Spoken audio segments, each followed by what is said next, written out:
అందరికీ నమస్తనుల్లా welcome to our channel. This is Rekha. Right, వీళ్ళ ఒక స్పెషల్ గెస్ట్ దగ్గర మనం ఉన్నాం.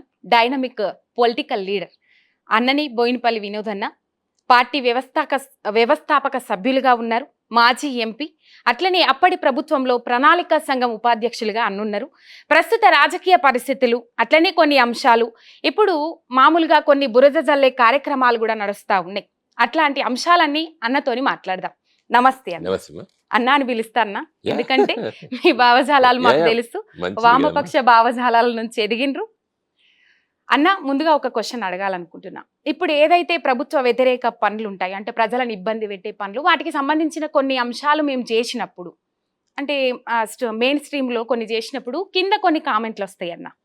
టీఆర్ఎస్గా ఉన్న పార్టీ పేరు బీఆర్ఎస్గా మార్చడం వల్ల కొంచెం దెబ్బ పడ్డది, మళ్ళీ బీఆర్ఎస్ను టీఆర్ఎస్గా మారుస్తే బాగుంటుందని అంశాలు వినబడతాయి. ఆయన పెద్దసారి చెప్పిండ్రు ఇప్పటికే, మళ్ళీ బీఆర్ఎస్ను టీఆర్ఎస్గా మార్చే పని లేదు, అట్లా ఏమైనా దెబ్బ పడ్డది అని అంటారా అన్న? ఏం చెప్తారు దాని గురించి మీరు? అంటే కొంత అభిప్రాయం అయితే ఉందమ్మా, అది మనం ఉన్నది ఉన్నట్టు మాట్లాడుకోవాలి. కాబట్టి ప్రజాక్షేత్రం లోపల, ప్రజల లోపల, ముఖ్యంగా టీఆర్ఎస్ పార్టీ ఎప్పుడైతే 2001లో ఆవిర్భించబడ్డదో నాడు ఉన్నటువంటి కార్యకర్తల్లో ఒక ఆలోచన అయితే ఉంది.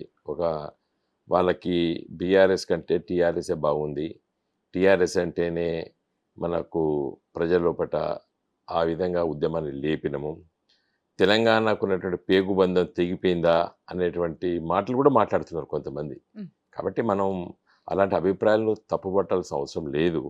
కానీ కేసీఆర్ గారు ఈ బీఆర్ఎస్ పార్టీగా మార్చే సందర్భంలో చాలా లోతుగా ఆలోచించి వారు ఈ నిర్ణయానికి ఎందుకు వచ్చారంటే, మన అభివృద్ధి కార్యక్రమాలు ఇవన్నీ కూడా దేశ రాజకీయాలతో ముడిపడి ఉంటాయి.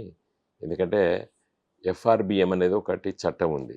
ఆ చట్టం ప్రకారంగా మనకు డబ్బులు ఇవ్వడం లోపట, అప్పు తీసుకురావడం లోపట, లేకపోతే మంచి మంచి కార్యకలాపాల గురించి వెళ్ళి ముందుకు వెళ్ళాలన్న సందర్భం లోపట దేశ రాజకీయాలు ముఖ్యంగా కేంద్ర ప్రభుత్వంలో పలుకుబడి ఉండాలి. కాబట్టి కేసీఆర్ గారు ఒక మంచి ఆలోచనతోనే మనకు చుట్టుపక్కల ఉన్నటువంటి రాష్ట్రాల్లో మొదటి వరుసలో మహారాష్ట్ర, కర్ణాటక, ఇటు ఒరిస్సా, అటు మధ్యప్రదేశ్లో మన ప్రభావం ఉంటుంది, మన అభివృద్ధి కార్యక్రమాల ప్రభావం ఉంటుంది. కాబట్టి వాళ్ళు మనల్ని ఆదరిస్తారు. కాబట్టి అభివృద్ధి, ఒక రాజకీయ పార్టీ లక్ష్యం ఏంటి? ఒక అభివృద్ధి, ప్రజల మనోభావాలు, ప్రజల అభివృద్ధి కోసమే ఆకాంక్షిస్తాం. మనం అటు ప్రయాణం చేస్తున్నాం. కాబట్టి మరి తెలంగాణ రాష్ట్ర సమితి అని చెప్పి వేరే రాష్ట్రాల్లో కూడా ఎన్నికల్లో పోటీ చేయడం బాగుండదు కదా, వాళ్ళ అంగీకరించారు కూడా కదా. కాబట్టి అట్లా ఆలోచన చేసే వారు టీఆర్ఎస్ను బీఆర్ఎస్గా మార్చడం జరిగింది.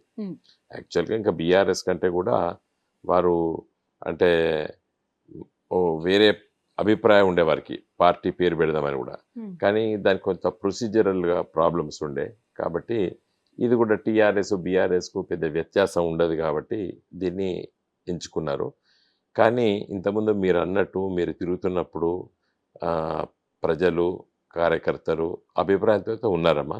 కాబట్టి దాని గురించి ఆలోచించాలి. అయితే కేసీఆర్ గారు ఓ టీవీ ఛానల్లో వారు ఏం చెప్పారంటే, మరి ఇది ఒకసారి ఫ్రీజ్ అయిపోయింది కాబట్టి ఒక 5-6 సంవత్సరాల వారికి వీలు కాదేమో అనేటువంటి అభిప్రాయాన్ని వారు వ్యక్తపరిచారు.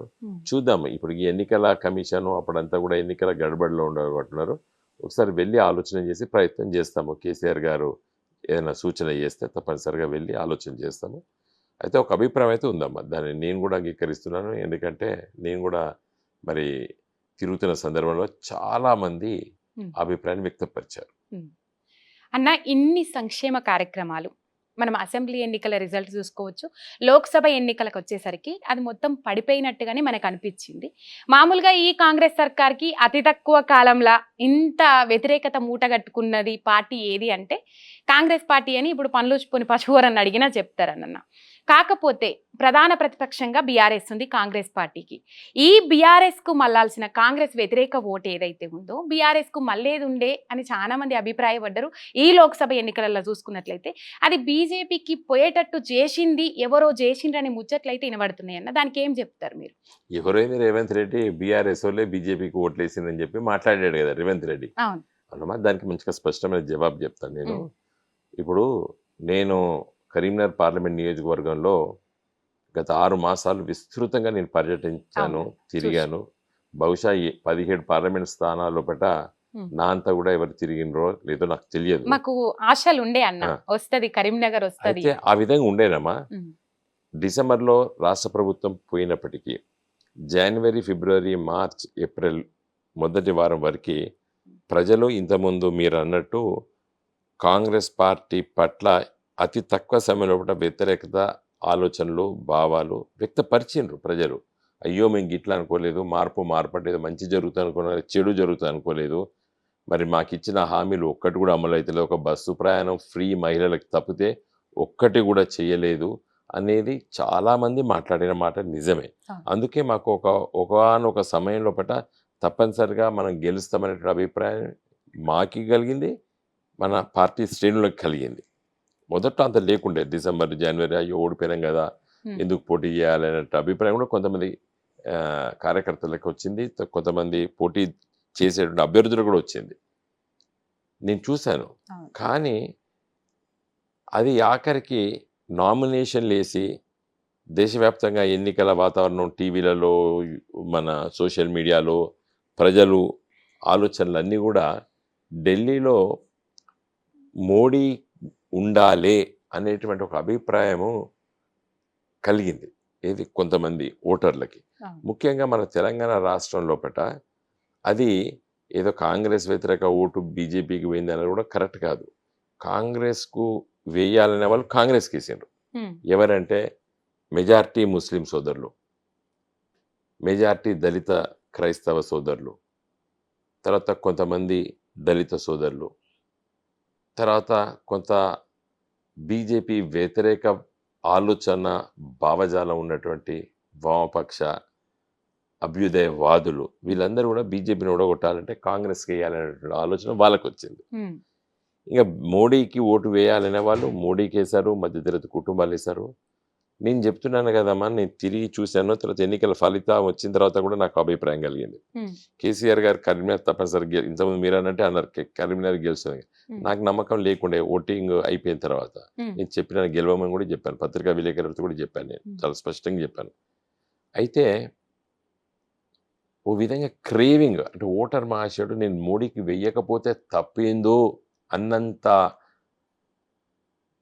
ఆలోచనలు ఓటర్ మహాశయులకు రావడం జరిగింది. దీని ఎందుకు వచ్చింది ఇలాంటి ఆలోచన అంటే ప్రభావం. అంటే మోడీ గారు, బీజేపీ ప్రభుత్వము, బీజేపీ పార్టీ వాళ్ళకున్నటువంటి ధనబలము అంగబలముతోని విస్తృతంగా మీడియా ప్రపంచంతోని థాట్ పోలీసింగ్ చేశారు. థాట్ పోలీసింగ్ అంటే ఇంగ్లీష్లో మా క్రిమినల్ లాలో దీంట్లో మేము వస్తుంటుంది. అంటే ఒక ఆలోచన చొప్పించడం. గోబెల్స్ ప్రచారం అంటే అబద్ధాన్ని 100 సార్లు చెప్తే నిజమైతుందని గోబెల్స్ ఆ రోజు హిట్లర్ దగ్గర ఉన్నటువంటి మంత్రి చెప్పింది. ఇక్కడ దీని థాట్ పోలీసింగ్ అంటే మీ మనసులోకి ఎక్కించడం, ఈయన మంచోడు, ఈయన మంచోడు, ఈయన మంచోడు, ఈయన మంచోడు, ఈయన అయితేనే దేశం బాగుంటుంది అనేది అట్లా ఆ థాట్ పోలీసింగ్ ప్రాసెస్ జరిగిందమ్మా. కానీ ఎక్కడైతే వాళ్ళకు ఇదివరకు గెలిచినటువంటి ఉత్తర భారతదేశంలో పట అది తగ్గుముఖం పట్టింది. కారణం ఏంటంటే మేము చాలాసార్లు ఓట్లేసాము, ఏం చేస్తలేడు కదా అనేటువంటి, అసలు ప్రజా సంక్షేమం గురించి ఏం ఆలోచిస్తున్నాడు మోడీ, రైతుల గురించి ఏం ఆలోచిస్తున్నాడు, యువకుల గురించి ఏం ఆలోచిస్తున్నాడు, అభివృద్ధి గురించి ఏం ఆలోచిస్తున్నాడు అనేటువంటి ఆలోచనలు ఉత్తర భారతదేశంలో కలిగినందుకే ఆడ ఓటమి పాలయ్యారు. ఇవాళ ఉత్తరప్రదేశ్లో మనము మోడీ గారు 5 లక్షల మెజార్టీతో గెలిచినటువంటి మోడీ గారు కేవలం 1,50,000. నిన్న నా మిత్రుడు ఒకరు అక్కడ వారణాసికి దగ్గరనే బెనారస్ హిందూ యూనివర్సిటీలో పనిచేస్తారు. వారు ఏం చెప్పారంటే అసలు ప్రియాంక గాంధీ పోటీ చేస్తే మోడీ గారు ఓడిపోయేదని కూడా చెప్పారు. అంటే అంత వ్యతిరేకత వచ్చింది అక్కడ. అందుకోసం ఎక్కడ 5 లక్షలు, ఎక్కడ 1,50,000 మెజార్టీ. అదేవిధంగా మరి అయోధ్య అక్కడనే పార్లమెంట్ సీటు ఓటమి పాలైంది, బీజేపీ 36 సీట్లు ఓడిపోయారు ఉత్తరప్రదేశ్లో. కాబట్టి అల్టిమేట్లీ ఏం జరిగిందమ్మా, భారతీయ జనతా పార్టీ అధికారాన్ని చాలా కాలం చూసిన వాళ్ళకి వ్యతిరేకత అనేది స్టార్ట్ అయింది. మరి అది దక్షిణ భారతదేశానికి ముఖ్యంగా మన తెలంగాణకు వచ్చేసరికి అది దూరపు కొండలు నూలుపు అనే ఒక సామెత ఉంది మన తెలంగాణలో. అందుకోసం మోడీ గారికి ఓట్లు వేస్తే మేమందరం ఓడిపోయినాం. అది ఒక నియోజకవర్గం కాదు, తెలంగాణలో 17 పార్లమెంటు స్థానాలు కూడా ఒకే విధమైనటువంటి ఓటింగ్ ప్యాటర్న్ వచ్చేసాయి. ఉమ్, బీజేపీకి వేసేవారు బీజేపీకి వేశారు, బీజేపీ వద్దన్న వాళ్ళు కాంగ్రెస్కి వేశారు. ఉమ్, టీఆర్ఎస్ ఇప్పుడు బీఆర్ఎస్ ఏం చేస్తుంది, ఇప్పుడు ఇక్కడనే గవర్నమెంట్ పోయింది కదా అని ఓటరు వేయాలనుకున్నోడు కూడా ఓటు వేయలేదు. కాబట్టే బీఆర్ఎస్ పార్టీ 3వ స్థానానికి పడిపోయింది ఈ కానీ రాష్ట్రంలో. బలంగా వినిపించిన సందర్భాలు కనబడ్డాయి అన్న. అంటే పార్లమెంటులో మన గొంతుక ఉండాలి, కంపల్సరీ తెలంగాణ హక్కుల కోసం పోరాడేటోళ్ళు ఉండాలి అన్నప్పటికి కూడా ఎందుకు అది పట్టుకోలేకపోయింది జనాలు? అంటే అదే చెప్పాను కదా, ఉమ్, మోడీ ప్రధానమంత్రి కావాలన్నా వద్దా అనే దాని మీద ఓటింగ్ ఒకటే సబ్జెక్ట్ మీద అయిపోయింది. అంతే, ఇంకా వేరే సబ్జెక్ట్ ఆలోచన ఆలోచన చేయడానికి లేదు చేయలేదు. అక్కడ. అంటే అదే చెప్తున్నా.